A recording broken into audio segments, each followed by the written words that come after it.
all the amazing learners. I hope that you all are quite fit and fine. So dear learners, welcome to the online classes of Shri Ram Public School. This initiative has been taken so that your crucial time is not wasted even in this lockdown period. So dear learners, as you know, we were going through the subject of English grammar, and in this subject we were on a very important topic, that is the parts of speech. So these lecture of English grammars are being taken by me, your Soumya ma'am. So before starting off anything new today, let's have a quick recap of what we have studied till now in this session. So we were on the parts of speech. We have started this in the last to last lecture, and we have discussed till now the introduction of the part of speech, that there are 8 parts of speech: noun, pronoun, verb, adjective, article, adverb, preposition, conjunction and interjection. Total 8 parts of speech. I hope that you all have gone through those 2 videos and are quite clear with these topics. So in the last videos, we have already discussed about the first part of speech, that was noun, types of noun, then some examples of noun, and also then we gone through the topic of pronoun. We have gone through the topic of pronoun. Then we have studied the relationship between noun and pronoun, examples of pronoun, then the kinds of pronoun, and after that we had a revision also, how by a do it yourself exercises. Then in the next lecture we have gone to the other part, that was the adjective. We have discussed about the kind of adjective, and then again we had the do it yourself exercise. Now in today's lecture we will go through the another part of speech, that is your verb. Yes dear student, we are going to the another part of speech, that is verb. So let's start this without wasting your much time. Now dear student, let's go through the definition of verb. What is a verb? Verb is an action word. एक बार हम फिर से revision कर लेते हैं कि verb होता क्या है. तो वर्ब आप लोगों ने कई बार सुना होगा, जैसे कि हिंदी में क्या कहते हैं, इसे हिंदी में क्रिया कहते हैं. तो क्रिया, जब हम वर्ड सुनते हैं तो जाहिर सी बात है कि कुछ करने को ही क्रिया कहते हैं. तो सेम वे में वर्ब जो है वो एक एक्शन वर्ड होता है. जब भी हम या कोई एक्शन करता है तो हम उससे कह सकते हैं कि वो एक वर्ब है. So verb is an action word. So basically verb जो है हमें किन किन एक्शंस के बारे में बताता है. वर्ब जो है हमें बताता है कि नाउन क्या कर रहा है. ठीक है, व्हाट अ पर्सन और थिंग इज डूइंग. कोई भी नाउन है, वो कोई काम कर रहा है. Like Emily is dancing. Okay, Emily एक नाउन है, एमिली एक लड़की का नाम है. वो क्या कर रही है, वो डांस कर रही है. तो एमिली क्या क्रिया कर रही है, क्या काम कर रही है, शी इज डांसिंग, वो नाच रही है. तो यहाँ हमारा नाउन क्या है, यहाँ हमारा नाउन जो है वो एमिली है, क्योंकि वो कोई काम कर रही है. और क्या काम कर रही है, वो डांस कर रही है. तो हमारा वर्ब क्या हो गया इस सेंटेंस में, yes, dancing is the verb. So coming again to the definition of verb, we can say that a verb is a doing word. क्या होता है verb? एक एक्शन वर्ड होता है या फिर एक डूइंग वर्ब होता है, जो हमें बताता है कि नाउन क्या कर रहा है. So in a sentence we can say that a verb is a doing word or action word that tell us something about a person or thing. Coming back to the example, like Emily is dancing. Emily is noun. What Emily is doing? Emily is dancing. So here dancing is, yes, dancing is your verb. Now let's see some more example, like mummy baked a cake. Mummy ने cake को bake किया. सो यहाँ क्रिया क्या है, mummy क्या कर रही है. मम्मी और केक यहाँ पे नाउन हो गए. तो मम्मी क्या कर रही हैं, कौन सा क्रिया कर रही हैं, कौन सा काम कर रही हैं, बेक कर रही हैं. So bake is your verb. Let us see some more example, like Omar will shout. Omar चिल्लाएगा. हियर नाउन इज ओमर, और वो क्या क्रिया करेगा, वो चिल्लाएगा. तो यहाँ वर्ब क्या हो गया, shout. Shout is your verb. Now next example, for making you very clear with the topic of verb, the dog is jumping. Now guess what is the noun here? Yes, dog is noun. And what is the verb? क्रिया क्या कर रहा है, Yes, the dog is jumping. Dog जो है वो कूद रहा है, वो क्रिया क्या कर रहा है, कूदना उसकी क्रिया है. So the jumping is here your verb. So I hope, dear student, you all are very very clear with the definition, with the meaning of verb with these example. Verb के कई सारे प्रकार होते हैं, तो वो कौन कौन से होते हैं? One by one we will see. There are 3 kinds of verb. How many kinds of verb? There are 3 kinds of verb, right? First one is transitive. What is transitive verb? Second one is intransitive verb. Intransitive verb. And third one is auxiliary verb, which is further divided into 2 parts. That is the primary auxiliary as well as the modal auxiliary. Now one by one we will go through the kinds of verb. First one is transitive verb. Transitive verbs always takes an object. Transitive verb अपना आपको show करने के लिए हमेशा उसको एक object की ज़रूरत होती है, ठीक है. एक ऑब्जेक्ट जो कि मोस्ट प्रोबेबली एक सेंटेंस के लास्ट में आता है. तो ट्रांसिटिव वर्ब को अपने आप को शो करने के लिए हमेशा कोई ना कोई ऑब्जेक्ट की ज़रूरत होती है. Okay, for example Rohan flew a kite. As you can see in the picture, Rohan जो है वो कुछ काम कर रहा है, ठीक है. तो रोहन हमारा क्या काम कर रहा है? रोहन जो है वो पतंग उड़ा रहा है. तो यहाँ पे नाउन क्या है? रोहन. और काइट भी नाउन है. तो हमारा वर्ब क्या है यहाँ पे? फ्लू है. फ्लू मतलब कि पतंग को उड़ा रहा है. क्रिया क्या कर रहा है? उड़ा रहा है. तो फ्लू इज योर वर्ब. अब ये ट्रांसिटिव वर्ब कैसे है? Let's see it. Rohan flew a kite. Rohan उड़ा रहा है. अगर हम इतना बोल देते तो वो इंट्रांसिटिव वर्ब होता. पर रोहन जो काम कर रहा है, जो क्रिया कर रहा है, उसका असर किसी और चीज़ पे पड़ रहा है. उसका असर किसी ऑब्जेक्ट पे पड़ रहा है. मतलब कि रोहन कुछ उड़ा रहा है. क्या उड़ा रहा है? वो पतंग उड़ा रहा है. सो यहाँ पे पतंग हमारा ऑब्जेक्ट है, क्योंकि पूरा रोहन जो क्रिया कर रहा है उसका असर हमारा किस पे पड़ रहा है? पतंग पे पड़ रहा है ना. So this way the sentence Rohan flew a kite is your transitive verb because it is carrying an object with it. Second one, she learn her lesson. उसने याद किया. अगर हम बोलते तो वो इंट्रांसिटिव होता, पर वो कुछ कर रही है, उसका इफेक्ट दूसरे चीज़ पे पड़ रहा है. किस पे पड़ रहा है? लेसन पे पड़ रहा है. तो वो क्रिया क्या कर रही है? वो याद कर रही है. She is learning. So the learned is here verb. And what kind of verb it is? It is transitive verb, क्योंकि उसका असर जो है वो एक ऑब्जेक्ट पे पड़ रहा है. Coming to our third example, boys made some noise. Boys ने कुछ किया. क्या किया? उन्होंने नॉइस किया. तो बॉय ने जो कुछ किया उसका असर किस पे पड़ रहा है? दूसरे ऑब्जेक्ट पे पड़ रहा है. उन्होंने नॉइस मचाया. So here made is your transitive verb. Now let's come to the second kind of verb. I hope that you all are clear, very much clear with the transitive verb. Now coming to the intransitive verb, we will see that it does not take an object. Transitive verb के पास कोई भी object नहीं होता है. Example, the sun shine. सूरज चमका.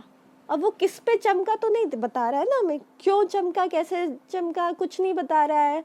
तो सूरज जो चमक रहा है उसका असर किसी और चीज़ पे फिलहाल नहीं पड़ रहा है. हमारे सेंटेंस में हमें नहीं बताया जा रहा है. तो सन शाइन. तो यहाँ पे शाइन जो है, जो क्रिया है, वो क्या है? वो एक इंट्रांसिटिव वर्ब है. Second, the wind blows. हवा चल रही है. किस पे चल रही है?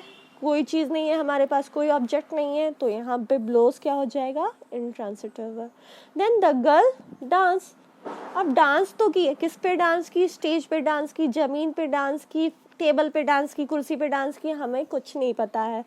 तो डांस यहाँ पे क्या हो जाएगा? इंट्रांसिटिव वर्ब, क्योंकि डांस का असर जो है, जो गर्ल काम कर रही है उसका असर किसी ऑब्जेक्ट पे नहीं पड़ रहा है, किसी और चीज़ पे नहीं पड़ रहा है. So here the girl dance is your intransitive verb.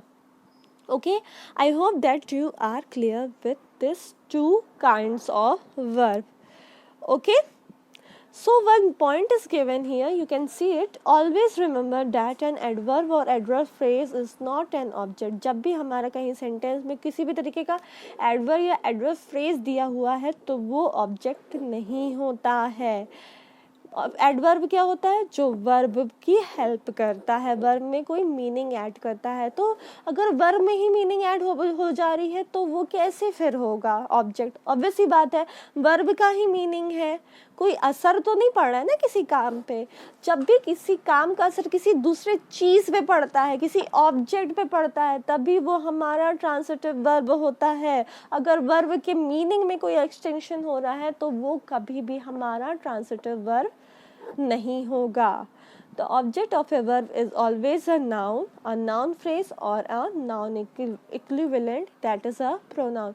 हमेशा जो ऑब्जेक्ट है वो एक वैलिड चीज़ होनी चाहिए, एक एक्चुअल चीज़ होनी चाहिए, नाउन होना चाहिए, नाउन फ्रेज होना चाहिए, या फिर नाउन से मिलता जुलता प्रोनाउन होना चाहिए. हमेशा जो असर पड़ेगा वो किसी चीज़ पे ही तो असर पड़ेगा, थिंग पे असर पड़ेगा या किसी पर्सन पे असर पड़ेगा. और पर्सन और थिंग क्या हो जाते हैं? हमारे नाउन हो जाते हैं. So I hope that this two topics are very much clear to you all. Now coming back to our third kind of verb, that is the auxiliary verb. So as you can see, it helps the main verb to form a tense. Auxiliary verb का क्या काम होता है? ये main verb की help करता है tense form करने में. ऑक्सिलरी एक तरीके का एक्स्ट्रा वर्ब होता है जो किसी मेन वर्ब की हेल्प करता है. Now let's C two kinds of auxiliary. That is the first one, primary auxiliary. Okay, now going with the primary auxiliaries, there are some of the examples of primary auxiliaries like be, to, have, and, there are various form of primary auxiliary. Okay, so be, is, am, are, was, were, do, does, did, have, has, had, this all come under the category of primary auxiliary. Now I am telling you an example, listen it carefully. Like has done his work. यहाँ पे noun क्या है? Ram. Object क्या है? Work. ठीक है, और क्रिया क्या हो रही है? डन. ओके, इसके साथ एक अलग से आप देख सकते हैं हैज़ जोड़ा हुआ है. So this is only your primary auxiliary. ये किसकी हेल्प कर रहा है? ये यहाँ पे डन की हेल्प कर रहा है, मतलब कि ये मेन वर्ब की हेल्प कर रहा है. So I hope that you are clear with the concept of the auxiliary. Auxiliary does the work of helping the main verb in a sentence. Now our next is modal auxiliary like can, could, shall, should, will, would, may, might, must, dare, need, ought to, used to. These all are modal auxiliary. ought to का meaning क्या होता है? ought to जब कोई आप काम करने के बाउंडेशन में आ जाते हैं, ऐसे आपको करना चाहिए, तो उसे हम ought to कहते हैं. Let's see an example. You ought to do your homework, मतलब कि आपको अपना होमवर्क करना चाहिए. तो यहाँ पे you प्रोनाउन है, that is equivalent to the noun, and homework जो हमारा ऑब्जेक्ट है वो क्या है? वो एक नाउन है, तो ऑब्जेक्ट हमारा यहाँ हो जा रहा है. अब ought to हमारा क्या है? एक मॉडल ऑक्सिलरी है. जैसे कि हमने अभी डिस्कस किया प्राइमरी ऑक्सिलरीज के बारे में, वैसे ही ought to क्या है? मॉडल ऑक्सिलरी है. और वर्ब क्या है? do. तो ought to किसकी हेल्प कर रहा है? do की. do मतलब करना चाहिए, करना है. ठीक है, एंड ought to मतलब करना चाहिए आपको, एक ऑब्लिगेशन बाइंड हो जा रहा है सेंटेंस में. तो ought to किसकी हेल्प कर रहा है? ought to हेल्प कर रहा है मेन वर्ब की, that is your do. So here is the concept of modal auxiliary. Like this we can use other modal auxiliary also. You can close the window. So you can close the window. You क्या है? You is pronoun, right. Window क्या है? आपका object है जिस पे आप काम कर रहे हैं. क्लोज क्या है? हमारा ट्रांसिटिव वर्ब है. And can, you can close the window. Can क्या है हमारा? कैन हमारा एक तरीके का मॉडल ऑक्सिलरी है जो कि क्लोज की हेल्प कर रहा है, मेन वर्ब की हेल्प कर रहा है. So I think the topic of auxiliaries are very much clear to Now moving a bit forward in this lecture, we are coming to our next part of speech, that is an adverb. Okay, as you can see in the sentence only, you can understand by seeing the word itself that adverb, something which is added to the verb, is known as adverb. Now let's go through the definition of adverb. So dear learners, you can see on your screen, an adverb is a part of speech that gives more information about a verb, an adjective, a clause and sometimes a whole sentence. Yes, तो adverb हमारा क्या कर रहा है, ये एक part of speech है जो हमें ज़्यादा इन्फॉर्मेशन देता है. किस किस के बारे में? मेनली तो हमें ये जो इन्फॉर्मेशन देता है वो वर्ब के बारे में देता है. उसके अलावा ये और हमारी थोड़ी सी हेल्प कर देता है. ये बहुत ही अच्छा है एडवर्ब, ये हमारे लिए बहुत ही हेल्पफुल है. लाइक ये हमारी हेल्प करता है एडजेक्टिव के बारे में भी ज़्यादा इन्फॉर्मेशन देने में, किसी क्लॉज के बारे में भी इंफॉर्मेशन देने में, और कभी कभी ये पूरे सेंटेंस के बारे में ही हमें एक्स्ट्रा इन्फॉर्मेशन प्रोवाइड कर देता है. So an adverb is a word which usually qualifies a verb, meaning बताता है या उसके में थोड़ा कुछ और ऐड करता है. एन एडजेक्टिव और another adverb. So this will be more clear to you by an example. Let's go to the example of adverb. My father drives carefully. मेरे पापा चलाते हैं, ड्राइव करते हैं कैसे? बहुत ही carefully. So here drive is your verb and carefully which is added to the verb, जो extra information दे रहा है verb के बारे में, that is your adverb. Okay? So drives यहाँ पे वर्ब है और केयरफुली क्या है? Adverb. Now let's see some more example. Siya dances gracefully. Dances is verb and gracefully is adverb, क्योंकि ये डांस के बारे में एक्स्ट्रा इन्फॉर्मेशन दे रहा है. Let's go to the doctor tomorrow. Go is verb और कब जाना है? टुमारो. टुमारो हमें एक्स्ट्रा इन्फॉर्मेशन दे रहा है, so that is an adverb. Jimmy tried harder. Tried is verb and which is giving extra information, that is harder. So here harder is adverb. So these are some of the important example of adverb, and I hope that you are very clear with the topic of adverb. Anything which gives us extra information about verb which qualifies the verb, जो उसके verb के बारे में बताता है, adjective के बारे में बताता है, क्लॉज के बारे में बताता है और कभी कभी पूरे सेंटेंस के बारे में बताता है, वो हमारा होता है adverb. So dear learners, as you can see, again and again I am repeating the definition, the meanings, the kind, so that while seeing the lecture only you can by heart all the points. सिर्फ lecture देखने से ही आपको सारे definition, सारे kinds learn हो जाए, इसीलिए हम अपने पॉइंट्स को बार बार लेक्चर्स में रिपीट कर रहे हैं. Now moving to the next part of the adverb, that is see the kinds of adverb. There are in total 9 kinds of adverb. We will see it one by one. First one is adverb of time, जो हमें generally time के बारे में बताता है, जो किसी verb में टाइम की इंफॉर्मेशन ऐड करता है या किसी वर्ब के टाइम की क्वालिटी को बताता है.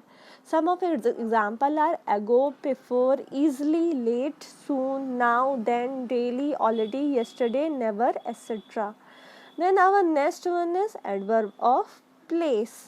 Here, there, in, out, above, below, inside, outside, far, near, backward, forward, etc. ये हमें verb, adjective, clause और sentences के extra information देते हैं, के बारे में कुछ meaning बताते हैं. Okay? Third one is adverb of degree. ये हमें डिग्री बताता है, किस लेवल तक है वर्ब हमारा, क्या उसका क्वालिटी है, उसके बारे में बताता है. जैसे very, very, much, too, quite, almost, little, a little, half, partly, wholly, rather, somewhat, etcetera. So you can see we are going through many of the examples, so that whenever you find these words in an example you can quickly catch it, you can grasp the word and know that which kind of adverb that word is. Coming to the fourth kind of adverb, that is the adverb of number or frequency, जो हमें किसी verb के बारे में बताता है कि वो कितनी बार हुआ, वो काम. ओके, क्रिया कितनी बार हुई? Once, twice, thrice, again, always, never, seldom, sometimes, frequently, firstly, secondly, etcetera. Then is the adverb of manner, जो हमें ये बताता है कि जो वर्ब है उसका मैनर क्या है, वो किस तरीके से हो रहा है. Thus, so, well, ill, hard, fast, fast running, right, slowly, sincerely, certainly, etcetera. Coming to the sixth adverb, adverb of denial. Denial मतलब dear learners होता है किसी चीज़ को मना करना, और affirmation मतलब होता है किसी चीज़ के लिए हामी भरना. Okay, so adverb of denial और affirmation जो किसी verb को या तो deny करता है, मना करता है, या फिर उसको accept करता है. Surely, certainly, yes, no, not, by all means, not at all, etc. Then seventh one is adverb of reason, जो verb का reason बताता है. Therefore, hence, consequently, etc. Then the interrogative verb, जो verb के बारे में कोई question पूछता है. When, what, where, why, how long, how much, how many, how far, how often, etc. Then the last and the ninth kind of adverb is the relative adverb, जो हमेशा एक relationship establish करता है verb और noun के साथ. That is where, why and when. So I hope that you are clear with the 9 kinds of adverb. You can pause the screen and learn by heart all the 9 kinds of adverbs. So here you can see some questions are written. You must copy down these questions and its answer in your notebook so that you can recall, you can grasp that how much you have learned from this lecture. So with this we are going to end our lecture. This much is only for today's lecture. Further part of speech are left, that are conjunction, interjection, as well as preposition, that we will discuss in our next lecture. So I hope that you all might be staying at home, and you all are, yes, you all are the great corona warriors. You are helping, you are saving your country, you are saving the lives. So we end our lecture. Have a good day. Thank you.